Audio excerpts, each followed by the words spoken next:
14절 우리 세 번 같이 하겠습니다.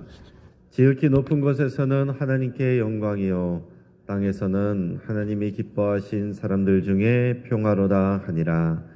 지극히 높은 곳에서는 하나님께 영광이요 땅에서는 하나님이 기뻐하신 사람들 중에 평화로다 하니라. 지극히 높은 곳에서는 하나님께 영광이요 땅에서는 하나님이 기뻐하시는 사람들 중에 평화로다 하니라. 아멘. 우리 박희혁 권사님 나오셔서 우리 성경 통독하시겠습니다.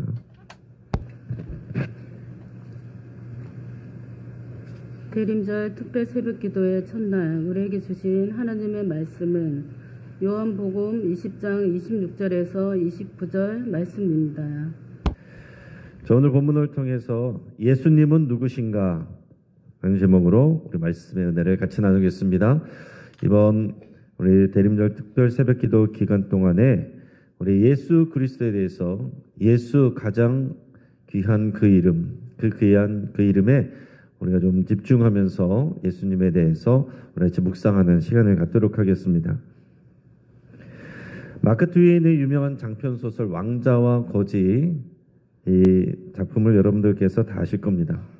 아주 먼 옛날 영국의 헨리 8세가 영국을 다스릴 때에 이제 왕자가 되고 싶어하는 거지 아이 이 톰이 있었습니다. 이 톰은 거지와 도둑 패거리 사이에서 자란 그런 아이입니다. 그런데 어느 날 길에서 우연히 심심해서 나왔던 이 왕자와 만나게 되는데, 왕자 에드워드를 만나게 되는데 공교롭게도 그 둘은 알고 보니까 같은 날 태어났고 신기하게도 얼굴도 너무 흡사했습니다. 그래서 서로 친해져서 얘기를 나누다 보니까 왕자는 이 톰의 이야기를 듣고 왕자가 돼보고 싶어하는 이 아이의 소원을 들어주기 위해서 잠깐 옷을 바꿔 입어줬어요. 근데 그 바람에 왕자와 거지는 서로의 운명이 뒤바뀌어 버립니다. 그래서 도둑과 거지 패거리에 섞여서 온갖 수모를 다 겪게 되는 에드워드 왕자는 자신이 이제 왕자라고 아무리 이제 사람들에게 주장을 해도 누더기를 걸친 자기 자신을 왕자라고 믿어주는 사람이 아무도 없습니다. 다 무시합니다. 사람들은 이 왕자의 옷과 행색으로 그를 다 판단을 했습니다. 한편 거지 톰은 그토록 소원하던 왕자의 생활을 즐기면서 백성들을 위한 정치를 합니다. 그러나 나중에 우여곡절 끝에 옥새의 행방이 밝혀지면서 가짜 거지와 가짜 왕자의 역할이 끝이 납니다. 이 겉으로 행색으로는 도저히 누가 누군지 알 수가 없었지만은 그 옥새 때문에 누가 정말 왕자인지 왕자가 아닌지 이것이 가려지게 됩니다. 이 백성들의 생활을 직접 체험한 에드워드 왕자는 이제 왕으로 올라서 이제 어려운 상황 가운데 있는 백성들을 향한 관대한 정책을 펼친다 하는 게 이 소설의 내용입니다. 자, 여기서 우리가 생각해야 되는 것은 뭐냐면 똑같은 사람이지만 똑같은 행색이지만 그러나 그를 거지로 알았을 때와 왕자로 알았을 때에 사람들이 대하는 태도가 전혀 다르다라는 얘기입니다. 같은 사람인데 거지로 알았을 때는 함부로 대하고 편하게 대했지만은 왕자로 알았을 때는 그렇게 대할 수가 없는 거죠. 거진 줄 알고 함부로 대했던 사람들, 그 패거리들, 그리고 그 주변의 마을 사람들, 그 사람이 정말로 왕자인 것을 알았을 때 얼마나 놀랐겠어요? 그가 정말로 왕자인 줄을 알면 태도가 달라지게 되어 있습니다. 똑같이 대할 수가 없는 겁니다. 자, 이와 같은 스토리가 우리 성경에 나오는 예수님 이야기예요. 하나님 나라의 왕자죠. 하나님의 아들이시고 또 메시아로서 왕으로서 이 땅 가운데 예수님이 오셨습니다. 그런데 예수님이 화려하게 왕궁으로 오신 게 아닙니다. 알아볼 수 없게 오셨어요. 베들레헴의 마구간으로 오셨습니다. 그야말로 거지가 된 왕자의 이야기가 예수님이에요. 그리고서는 나사렛 동네, 이 시골 동네에서 30년 동안 그냥 평범한 목수의 삶을 삽니다. 자, 30년 동안 그렇게 살았는데, 시골에서 평범한 목수로 살았는데 누가 그를 메시아로 알겠습니까? 그러다가 30살이 돼서 갑자기 금식 기도하고 본인이 말씀을 전하고 메시아로서 이렇게 사역을 하는데 얼마나 주변에 있는 사람들이 놀라겠습니까? 모르는 사람들보다 그를 알아왔던 사람들이 더 예수님을 믿기가 어려웠던 거죠. 자, 그래서 그 당시 예루살렘에 있는 종교 지도자들 보면 대제사장들, 또 이런 바리새인들, 이런 사람들은 평생을 성경을 연구하고 또 하나님께 예배를 드렸던 사람들이지만 그 사람들은 예수님을 믿기가 어렵습니다. 그 사람들은 베들레헴에서 이 메시아가 온다는 것을 알고 있기 때문에 나사렛 동네에서 누가 왔다라고 하는데, 선지자가 나타났다고 하는데 사람들은 뭐 메시아라고 말을 하는데 이 사람들은 오히려 더 믿기가 어려운 겁니다. 게다가 사실은 이 종교 지도자들은 예수님을 믿고 싶어 하지 않았어요. 예수님이 메시아라는 사실을 오히려 더 믿고 싶어 하지 않았습니다. 왜요? 예수님이 하나님의 아들이시고 이 땅 가운데 하나님 나라를 선포하셨으면 이제는 더 이상 구약시대의 제사장 나라가 기능할 것이 없고, 그러면 이 대제사장들이 할 일이 없는 겁니다. 예수님이 십자가에 달려 죽으실 때에 다 이루었다 하실 때 이 성전의 휘장이 찢어졌잖아요. 그것은 이제 성전 기능, 구약시대의 모든 것들이 이제 더 이상 의미가 없다는 것을 말하는 거거든요. 그러나 이 대제사장들, 이 사람들은 성전을 중심으로 해서 먹고 사는 사람들이고 거기서 기득권을 누리는 사람들인데 예수님을 메시아로 인정하고 싶지가 않은 거죠. 왜냐하면 기득권을 다 내려놔야 되는데요. 특히나 이 성전에는 디아스포라 교인들이 또 온 전국에서 각 재물을 갖고 온 사람들의 그런 11조와 그런 재물로 인해서 굉장히 많은 돈들이 그 안에 있습니다. 그 돈을 운영하는 거, 이거를 내려놓기가 쉬운 일이 아닙니다. 또 행정권, 재판권, 이런 강력한 권리들이 있는데 전분이 예수님이 하나님의 아들이시고 다스리시고 모든 것을 이제 새롭게 하시는 이런 시대를 선포해버리면은 대제사장들은 역할이 없어집니다. 다 내려놔야 됩니다. 절대로 그것을 포기를 못하는 거예요. 포기할 수도 없고. 그러니까 그거를 사랑하는 마음으로 그냥 예수님을 죽여버리려고 하죠. 여러분, 가족들은 어떻습니까? 가족들도 예수님을 하나님의 아들로 믿기가 너무나도 어렵습니다. 그래서 그의 가족들, 그의 동생들이 여러 명 있었는데 그 동생들은 예수님을 미쳤다라고 그랬어요. 갑자기 정신이 돌았다라고 생각했습니다. 광야에 나가서 금식하고 오더니 갑자기 자신이 하나님의 아들이라는 것을 생각하고 돌아다니고 말씀을 전하고 다니고 우리 형 미쳤다. 이렇게 생각을 했어요. 오히려 가깝게 있었던 사람들, 보아왔던 사람들, 예수님을 믿기가 더 어려웠다는 얘기예요. 나사렛 동네 사람들도 예수님을 믿지 않았고 예수님을 죽이려고 했습니다. 신성 모독자라고 했습니다. 그래서 예수님은 선지자가 자기 고향에서 대접을 못 받는다 그런 말씀까지 하셨습니다. 자, 제자들은 어떻습니까?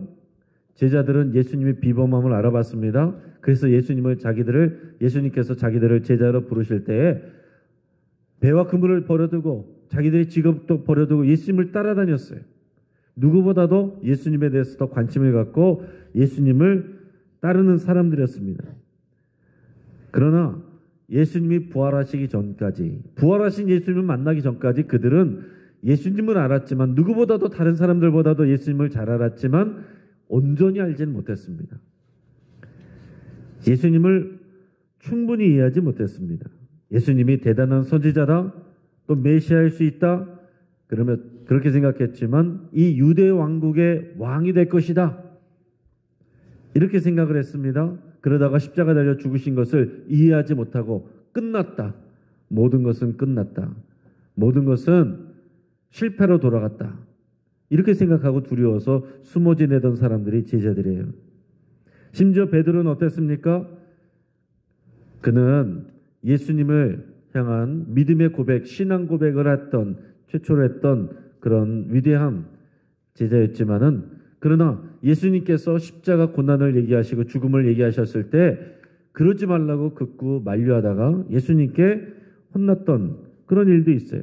예수님께서 베드로를 보면서 사탄아 내 뒤로 물러가라. 너는 하나님의 일을 생각하지 않고 사람의 일만 생각하는구나. 이렇게 말씀을 하시는 걸 들었던 그게 베드로입니다.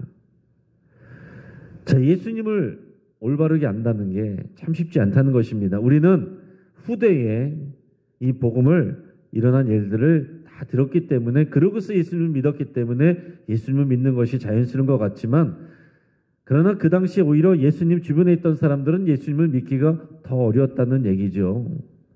오늘 이 시대에 우리가 다른 사람들, 우리들은 믿지만 예수님을 안 믿는 사람들에게 여러분 예수님을 어떻게 전하겠습니까? 이 기독교 신앙을 어떻게 증거하겠어요? 여러분 예수님을 증거하기가, 예수님이 하나님의 아들이시고 유일한 구원자라는 것을 증거하기가 참 녹록하지 않습니다. 여러 가지 일들, 여러분 전도하려고 그러면은 여러 가지 반대의 질문들 많이 나오잖아요. 교인들은 왜 그래요? 교회는 왜 그런 문제들이 있어요? 또 하나님이 어떻게 창조하셨는데 창조하신 사람들을 지옥에 보낼 수가 있어요? 왜 이 땅에 있는 고통이 많아요? 그런 얘기들을 다양하게 들으면 여러분 참 전도하기 어렵고 대답하기가 어렵습니다. 특히 이 창조와 진화 이런 쪽으로 얘기가 시작이 되면은 여러분 그것은 굉장히 또 전문적인 이야기로 들어가고 또 다 안 밝혀진 그런 부분들도 영역도 있기 때문에 그런 것을 통해서, 그런 논쟁을 통해서 예수님을 증거한다? 이런 불가능합니다. 그러니까 많은 사람들이 예수님을 증거하기가 자신이 없고 피하려고 하는 그런 게 있어요. 그리고 그냥 예수님을 믿으세요. 그 다음에는 할 말이 없습니다. 어떻게 전해야 될지 모릅니다. 네, 여러분, 예수 그리스도를 통해서 시작해야 됩니다. 우리가 성경 다 알 수가 없어요. 성경과 관련된 반대 질문들, 우리 난제 질문들 우리가 다 해결할 수가 없습니다. 그러나 그걸 다 해결해야 우리가 예수님 믿는 게 아니에요. 예수 그리스도를 올바르게 생각하고 예수 그리스도가 어떤 말씀하셨고 어떤 일을 하셨고 예수 그리스도의 부활하신 것을 믿으면 다른 것들은 다 믿을 수 있는 것입니다. 예수 그리스도의 이름이 중요한 거예요. 자, 오늘 본문에 나오는 예수님의 제자 도마, 그 도마도 예수님을 온전히 이해하지 못했습니다. 도마도 예수님을 따라다닌 12명의 제자 중에 한 사람이었습니다.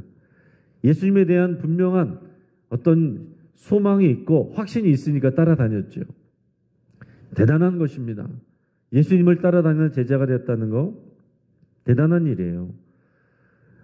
도마도 갈릴리에서 어부로 지냈던 것 같습니다. 오늘 성경에 나오는 말씀을 보면 디두모라는 표현이 있는데 디두모라는 말은 쌍둥이라는 그런 표현이랍니다. 그러니까 이제 똑같은 쌍둥이 형제가 있었겠죠. 그렇지만 누구는 믿고 누구는 안 믿고 누구는 제자로 부름받고 누구는 그렇지 않고 그게 또 갈라지는 겁니다. 자, 이 도마는요 누구보다도 현대인을 닮았습니다. 현대인들. 직접 내가 보고 듣고 경험한 것 외에는 잘 안 믿으려고 하는 그런 현대인들을 닮았다라는 얘기입니다.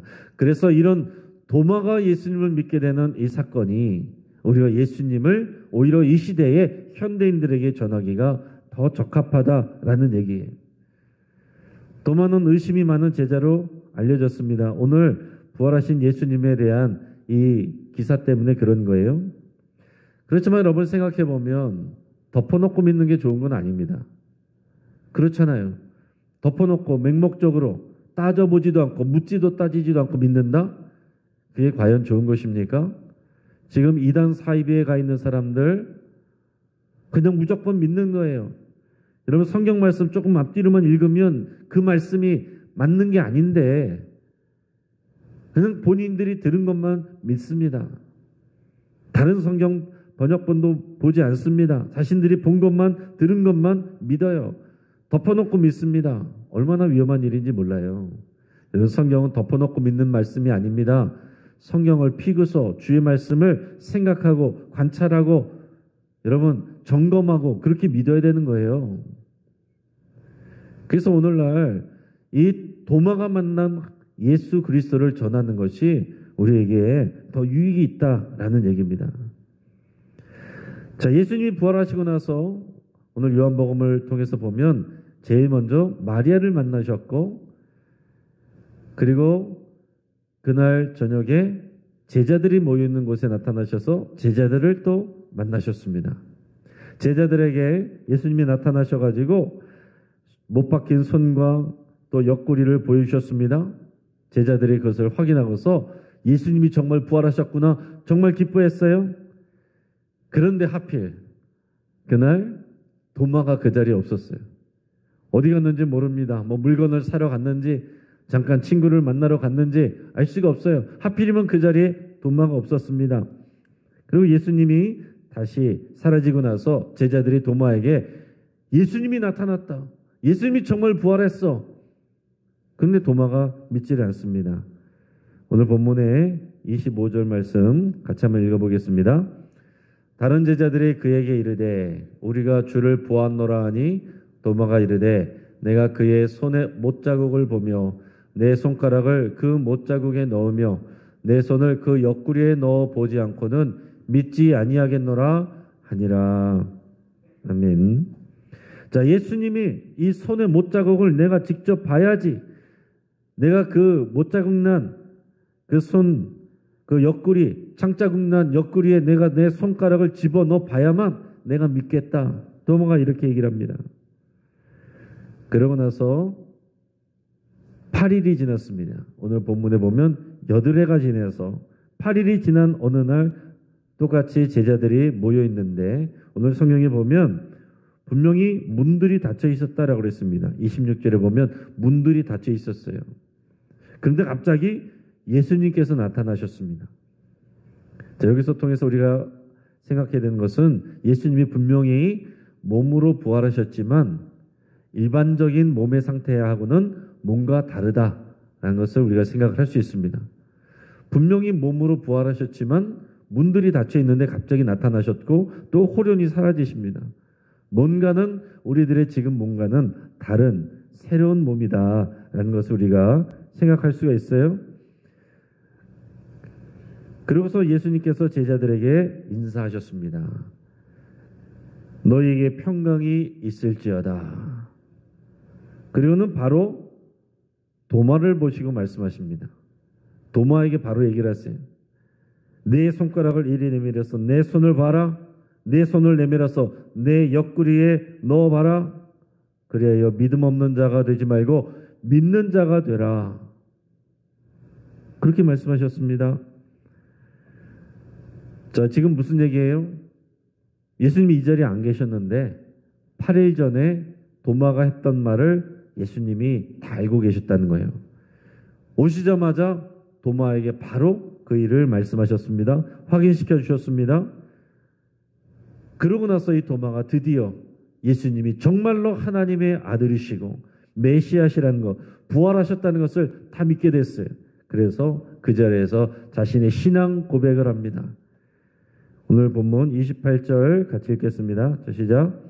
도마가 대답하여 이르되 나의 주님이시요 나의 하나님이시니라. 아멘. 따라해 보겠습니다. 나의 주님이시요 나의 하나님이시니이다. 여러분, 이 도마의 변화를 한번 생각해 보세요.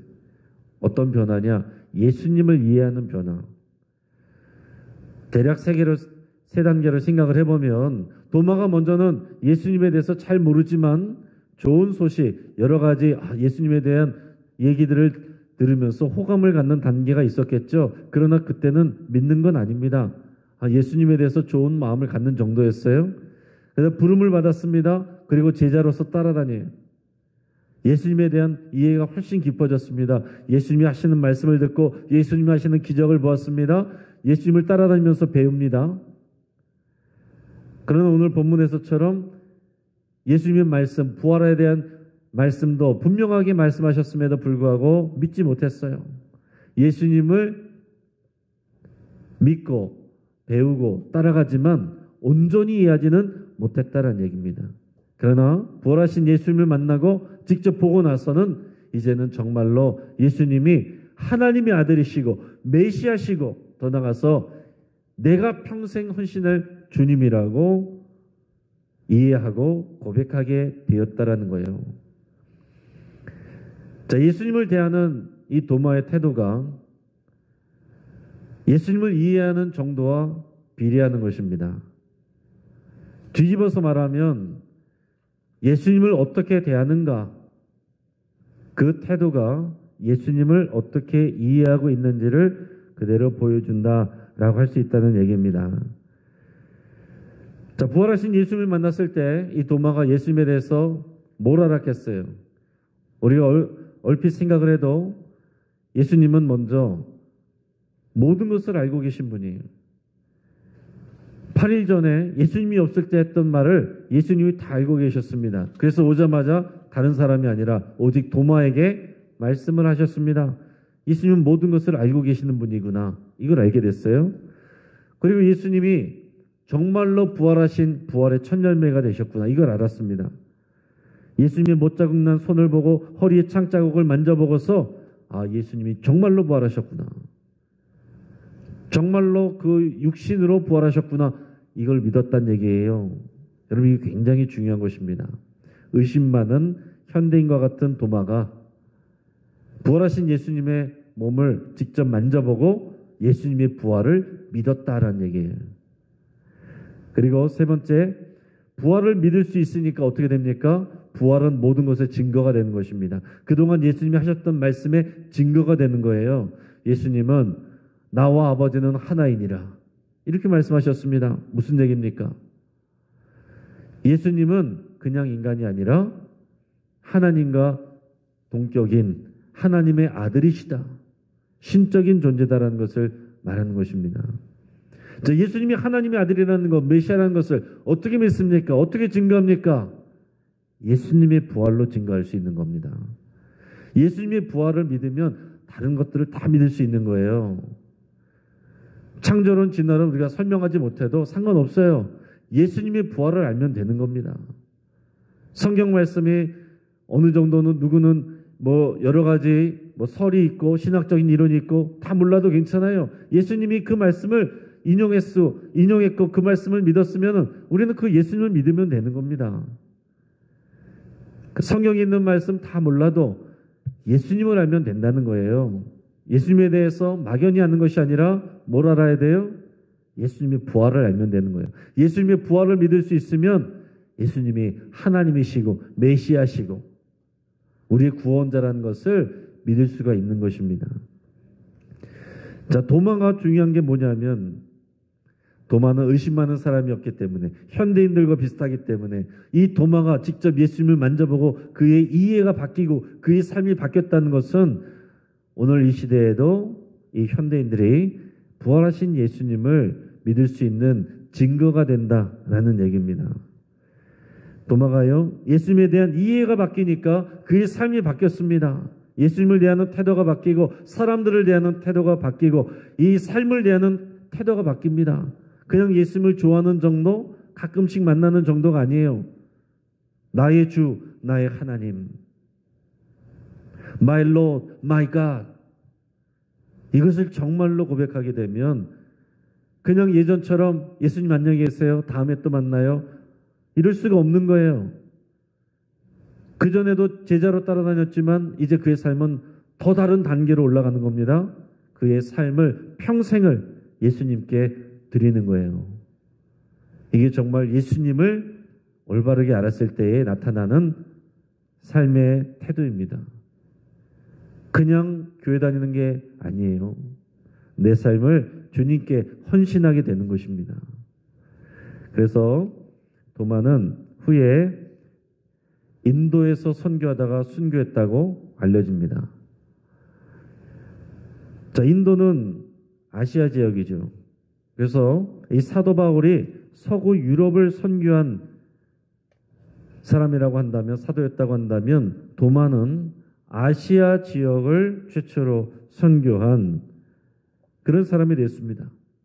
그래서 지금 인도의 첸나이라는 곳에 가면은요, 성 도마교회가 있습니다.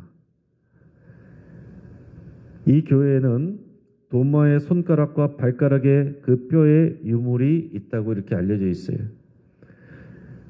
자, 예전에 이 교회 기초를 이제 땅을 파면서 16세기에 발견된 십자가가 있는데, 그 십자가는 도마가 기도하던 중에 창에 찔려 순교했는데 그 도마의 피가 묻은 십자가라고 이렇게 알려져 있습니다.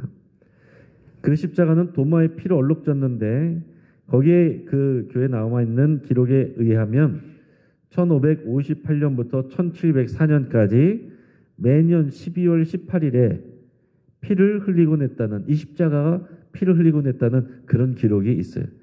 물론 이것은 뭐 믿든지 말든지 이건 어떻게 증명하기 어려운데 여기에 그런 기록들이 있습니다. 그리고 이 도마 교회 곳곳에는 이 도마의 고백이 쓰여져 있습니다. 나의 주, 나의 하나님, My Lord, My God. 여러분, 나의 주, 나의 하나님, 이 고백을 하면 예전처럼 살 수가 없는 것입니다. 여러분, 지금 여러분은 예수님을 어떻게 이해하고 있습니까? 예수님에 대해서 호감을 갖고 있는 단계입니까? 아니면 예수님을 배우고 있는 단계입니까? 정말로 예수님을 부활을 믿고 하나님의 아들이시고 메시아시고 유일한 구원자이시고 예수 그리스도 그분을 통하지 않고서는 구원을 받을 수가 없다는 것을 믿고 나의 삶을 헌신하는 그런 나의 주, 나의 하나님으로 여러분 이해하고 있습니까? 지금 나의 삶이 예수님을 대하는 태도가, 예수님 때문에 다른 사람을 대하는 태도가, 나의 삶을 대하는 태도가 예수님을 대한 나의 이해를 증명하는 것이고 나의 믿음을 증거하는 것입니다. 내가 입술로 주여 주여 하는 것하고 내가 정말로 예수님을 어떻게 믿고 이해하는 것하고는 다를 수 있어요. 내 입술의 고백이 아니라 내 삶이 내가 예수님을 어떻게 이해하고 어떻게 믿는지를 보여주는 것입니다. 내가 예수님을 믿는데 예수님을 믿기 전의 모습하고 믿은 후의 모습이 똑같다. 사실 안 믿는 거죠. 예수님이 하신 말씀을 내가 믿는데 그 말씀을 지켜 행하지 않는다. 예수님을 정말로 안 믿는 거죠. 사랑하는 여러분, 오늘 이 말씀을 깊이 생각하면서 도마의 변화, 도마가 의심 많은 제자라고 우습게 생각하면 안 됩니다. 의심 많았던 도마가 예수님을 직접 보고 만지고 그의 삶을 헌신하고 순교했습니다. 나의 주, 나의 하나님. 여러분, 이 고백이 정말로 무게가 있는 거예요. 오늘 이 고백이 우리의 고백이 되기를 바랍니다. 같이 한번 기도하겠습니다. 오늘 말씀을 붙잡고 함께 기도할 때 내가 예수님을 더 알기를 바라고 내가 예수님을 내 삶 가운데서 정말 더 깊이 경험하기를 여러분 소망하며 기도할 수 있길 바랍니다. 내가 들어서 하는 하나님 아니고 내 가족들이 열심히 믿는 하나님이 아니고 나의 주, 나의 하나님. 여러분, 이게 우리의 고백이 되어야 돼요. 신학자들이 얘기한 것을 들어가지고 우리가 믿을 수 있는 게 아닙니다. 내가 믿어야 되고 내가 만나야 됩니다. 교회 오래 다녔다고 해서 저절로 믿어지는 것 아닙니다. 우리의 부모님이 중직자고 목회자라고 해서 저절로 믿어지는 것이 아닙니다. 내가 만나야 되고 내가 믿어야 됩니다. 내가 교회 오래 다녔어도 모태신앙이어도 내가 안 믿으면 예수님이 그렇게 나와 큰 상관이 없습니다. 나의 주, 나의 하나님, 이 도마의 고백이 여러분의 정말 고백입니까? 막연하게 믿는 건 그러면서 내가 믿는다라고 생각하지 마시고 차라리 여러분 도마처럼 의심하세요. 끝까지 의심하시고 의심할 수 없는 예수님을 만나십시오. 그래서 나의 주, 나의 하나님이라고 여러분 고백하셔야 됩니다. 그래서 예수님을 나의 주, 나의 하나님이라고 오늘 고백하기를 원한다고 내가 그 믿음이 아직 간절히 없다면 여러분 도움을 구하세요.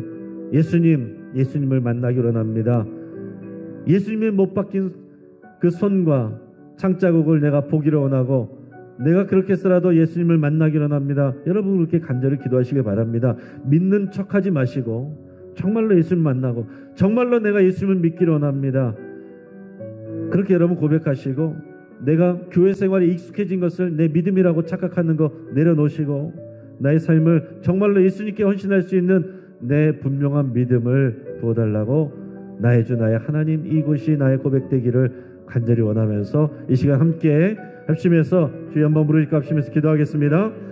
주여. 한 번 더 우리 기도할 때에 우리 대림절 특별 새벽 기도를 위해서 우리 5일 동안입니다. 여러분 사실 특별 새벽 기도라는 말이 맞는 게 아닙니다. 항상 기도해야 되죠. 그러나 워낙 기도하기 어려운 분들이 많기 때문에 우리가 특별 새벽 기도를 하는 것입니다. 특별 새벽 기도에 우리 이것을 통해서 우리 기도하는 습관들이 들려지기를 날마다 하나님의 새로운 은혜가 부어지고 예수 그리스도의 이름을 우리가 더 새롭게 알아가는 그런 시간 될 수 있기를 위해서 기도하시고 여러분 우리 주위에 예수님을 아직 잘 모르거나 확신하지 못하는 초신자들 위해서 여러분 같이 기도하기 바랍니다. 여러분 함께 교회 나오고 있지만은 아직 예수님을 나의 주 나의 하나님으로 고백 못하는 분들이 있습니다. 내 가족들을 따라서 오는 분들이 있습니다. 막연하게 믿는 분들이 있습니다. 그런 분들 위해서 같이 기도해 주시고 기존의 성도님들 교회 다닌 지 오래됐고 모태신앙이었어도 그냥 막연하게 믿는 그냥 종교적으로 믿는 분들도 있습니다. 그런 분들이 정말로 도마의 변화 나의 주 나의 하나님 고백이 이분들의 있기를 위해서 기도하시고 우리 어린 자녀들 믿지 않는 가족들 우리의 친구들 이웃들 위해서 여러분 같이 간절히 기도할 수 있길 바랍니다. 여러분 그냥 스쳐 지나가는 이 대림절과 성탄절이 아니라 정말 우리 인생에 한 번 오는 마지막 기회라고 여러분 생각하시고 내가 믿고 끝난 것이 아니라 내가 예수님을 나의 주 나의 하나님이라고 고백했으면 이것을 내 생명을 다해서 전해야 될 사명이 우리에게 있습니다. 여러분 이것을 우리가 결단하며 특별 새벽 기도회와 우리 주변에 믿지 않는 가족들 또 성도들 초신자들 또 이웃들을 위해서 우리가 이 시간 함께 기도하겠습니다. 마지막으로 주여 한번 부르짖고 하시면서 함께 기도하신 후에 여러분의 기도 제목으로 더 깊이 기도할 수 있기 바랍니다. 기도하겠습니다. 주여